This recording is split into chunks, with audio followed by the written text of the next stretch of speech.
This is Joe with Ohio Woodburner. It is freezing out here today. I am loaded up for a delivery in the morning. This delivery started off as a challenge. I kind of got stuck in the mud. I don't know, guys. It is freezing out here. I just figured the ground was frozen hard enough. Well, it was not. Fortunately, I have my four-wheel drive. I was able to pull this out pretty quick, but left me with some nice ruts in the yard. I have a project going on. Let's start heading back, and I'm going to show you what it is. I want to thank everyone for the well wishes. I am getting better. I'm still not quite there, but I'm able to get more tasks done than I haven't in the past. I'm walking by. This is seasoned wood. This is all lined up, ready to go to the restaurant. So this is the driest, but I mean, it's all dry now. And then this will be going out. They go through about a cord every 13, 14 days. And I'm heading on up the timber road. We're heading on back to the Japa. I had a slight problem that I will explain to you and how we're getting it fixed. And come on up the timber road. This is what I have left here of seasoned firewood for residential. Everything you see here is sold. I just haven't delivered it yet. I probably am the only firewood producer in our area that still has seasoned firewood for sale. These are the rounds that Shive had cut up. I've been going through them with the Eastonmade axis. This is been going through these bigger rounds. All of the big logs that won't fit through my machine, I bring them down here. So these are all staged to be cut up with the chainsaw. Sorry about the shaking here, but the road's pretty slippery and I'm trying to multitask. I'm coming up the timber road. This is a load of maple and oak. Sorry about the wind, guys. This is maple, but some of it's too big. I'll have to chainsaw this and split with the axis. This is old oak. I need to get this processed next. This load is all oak. This is what I'm working on right now. And in these three deliveries, you saw that on the video where Log Hauler Jesse brought these up. This has actually got some hickory in it. Here's a hickory log. There's another hickory. It's mostly maple. There is some oak in there. All three of these came from the same site, so it's a mix of maple and oak. Log Hauler Jesse knows my problem with oak, and I got an abundance of it now. And here is my tractor. This is the Bobcat CT 2040, 40 horsepower, 3-cylinder diesel. And my rusted dump trailer. This was the first dump trailer I ever bought. This is a Griffin. It's been an excellent trailer except for the paint. The paint is just garbage. But the trailer still works great. It's very well built too. I need to do a video one day on dump trailers and comparing the two that I have. I've learned a lot about them. I think I could help you guys out if you are thinking of buying one. And what a great tool. These get a lot of use. I use them as wheelbarrows, and that allows me to produce firewood the way I do. You know, our firewood never touches the ground. It gets made right into this dump trailer. The dump trailer is pulled to the drying yard, and it is stacked right onto the pallets right out of the back of the dump trailer. And that allows us to keep all the logs out of the mud. And you know, it also collects whatever doesn't get through the cleaner. Lands in here. And I'm able, you know, this is usually the bigger stuff. I'll collect this in a wheelbarrow and I'll take it out to my furnace and heat the house with it. The live deck is loaded up for oak. This will be my run for tomorrow. And I got all of this loaded up with the Bobcat tractor, and these are all smaller logs, nothing big. These should all fit nice and easy. I will still run these through the perfect split. I was going to change it out to the 4-way knife, but it's just too cold right now for me to even mess with it. So I'm just going to run everything through the perfect split and get all these processed into nice looking firewood. These are all probably 8-inch and less. So here's what I got going on with the Japa 405. I started covering up the command center with this tarp just to keep the weather off of the controls and the computer screen. Everything is supposed to be weather proof, but what the heck, you know, I just go ahead and cover it up anyways. I have a pair of cutters, so this should be an interesting repair. If you recall a few episodes ago, back in the fall, I threw a chain and it cut into the oiler, the line that brings the barn chain oil to the oiler. And instead of replacing that line, I just went ahead and did a bush fix by wrapping electrical tape around it. It worked fine. But you know, I had been off from heavy labor the last month. So I've just been taking care of you know, smaller things that I have to get accomplished. And that's one of the things that was on my list. I wanted to fix this permanently. What I did, I got new lines and I was just going to simply replace them. Well, as you know, things don't always go the way that you expect them to. The whole problem with just making a simple repair on these hoses was the fittings.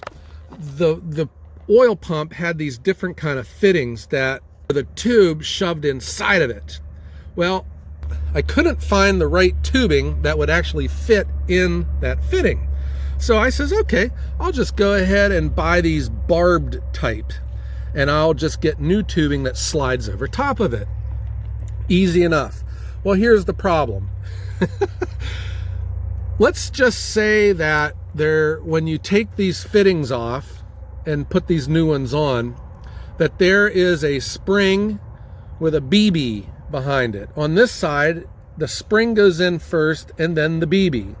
On this side, the BB goes in and then the spring, and those work back and forth, you know, to help the pump create suction and be able to push the oil into the saw motor.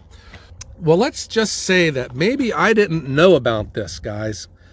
And when I took the fitting off, what's keeping that BB from falling down into the sawdust down below? And what's to say that when that BB fell into the sawdust that you couldn't find it? You following me? And then let's say that I took the other fitting off and not knowing that the spring was going to shoot out and it flies somewhere. So then I had a flashback. You guys, you know, the Christmas story with Ralphie and the BB gun. You remember when he shot his eye out and it knocked his glasses off and he couldn't see, and he was walking around looking for his glasses and he stepped right on top of them. All right. Well, what is to say that I could have stepped on top of the spring that shot out of the machine and I flattened it to where it wouldn't work right anymore? These are very important things to pay attention to when you're just making a simple change. You know, have you ever rebuilt a transmission or put in a shift improver into the valve body of a transmission? You know, it's got those little BBs, those check balls that you got to put in there. Okay, you know what happens if you forget to put one in, right? So when you lose a 50-cent part and then you step on top of another 50-cent part, you shut down a world-class firewood processor. It's amazing. Well, I had to contact my dealer, Bob at Metsa Machines, and he sent me the replacement pieces to where I could get it all put back together. And so here is where I'm at right now with this repair. Here is my other problem. This type of tubing is stiff, man, and it's thick, and my gosh, you could hardly get it to go on the fitting. And I had this in the house, and I put my heat gun on it just to soften it up a little bit, and I was able to shove it on and get it to go on, and it's not going to come off. So this side here, the problem was I can't put this on the fitting until I get out here, because I got to cut it to length, guys. Because this has to be in a perfect length so that it is not hitting the chain, and that it is not, you know, just rubbing up against something every time that this saw motor cycles. And so I put it all together, and gosh, I just couldn't get this tubing to slide on. And the fact that we're dealing with oil, even though there's none around here, you still get it on your hands. I couldn't get it to go onto the fitting. So what I have done, I went back to the hardware store and I changed the tubing, and I'm going to try this stuff. This is like what you get in a fish aquarium. It's softer and more rubbery. This is like a hard, stiff plastic. So what we're going to do, I brought me a zip tie, and I'm going to cut this to length. I'm going to secure this so that this isn't just flopping around. And I'm going to trim this to size, and we're going to prime this, and you're going to see the oil coming into the saw motor, and we're going to see that it's going to be lubricated. So that's our task today. I've already fit it onto the saw motor, so now I just need to get this to go onto the oil pump, and we'll see how this primes. My supply is full, and hope this simple repair that has become not simple will be completed. So here is my tubing. I just left it long. And so we're just gonna have to deal with this, though, guys. The way where the pump is, it comes right behind the chain. So if I ever throw a chain again, it's probably gonna cut it. I think I have thrown the chain twice and it cut the tubing once. So it's certainly at risk, and we're just going to have to deal with this right now. I'm going to zip tie this to this fitting and just keep this secure because I don't want it hitting anything. So when the saw motor is all the way back, I can keep it from hitting the frame, and then when it's going all the way down, it's not going to hit anything in here. So I'm going to put my zip tie right here. Before I really crank down on this, let's make sure we have this where we want it.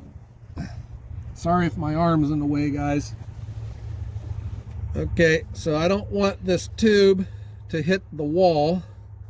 So we are going to hold it right here and really crank down on the zip tie. And there we go. Okay, so my zip tie is good. And now I need to cut this tubing to length without having it hit any of the other stuff that's around. So I think right here will do it.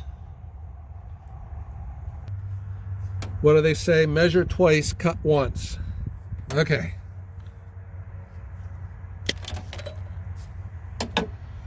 All right, here you see, guys, it's a rubbery kind of a tube, but I think it will work okay. So I'm going to shove this on the fitting, and then we'll prime it, and we'll see how it works. This is what I couldn't do with the other tube, guys. It was too stiff. I couldn't get my hands to grip it good enough to slide it on. This stuff is actually going on pretty easy. I think it's on far enough, but I want to slide it on even further. Ugh. My fingers are numb. I want to... This is the cover that goes on. I'm leaving this off right now, and I'm going to leave it off until after I run the machine just to make sure it works right. So this is how we prime it. This is the adjuster. It adjusts with a Allen wrench, and how far down this is run into the pump determines how much oil it is going to provide. But I am going to take it out because this is how you prime it. Down inside here is the plunger, and this is what you work up and down, and it takes the oil out of the tank. and then out to the saw motor. So we should start seeing the oil come through here when I start priming this. Here we go. See the oil working?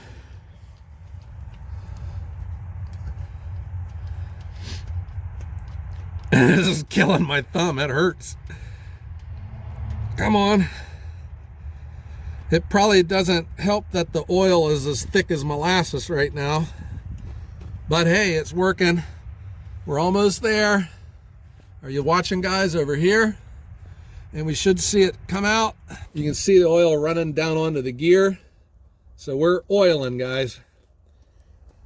And I think we worked out all of the air bubbles out of it. Looks good. Okay. So here you are. This was supposed to be a simple repair.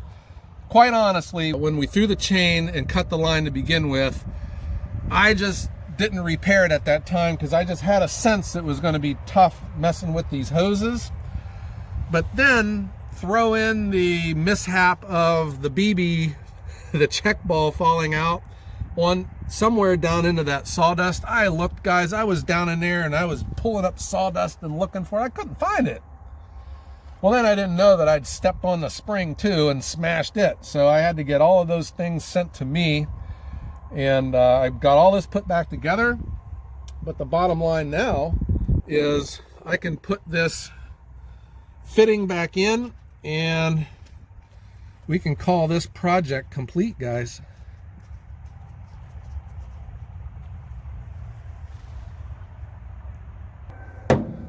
Okay, guys, I had said this before. If you ever do get into a firewood processor, don't throw away your chainsaw.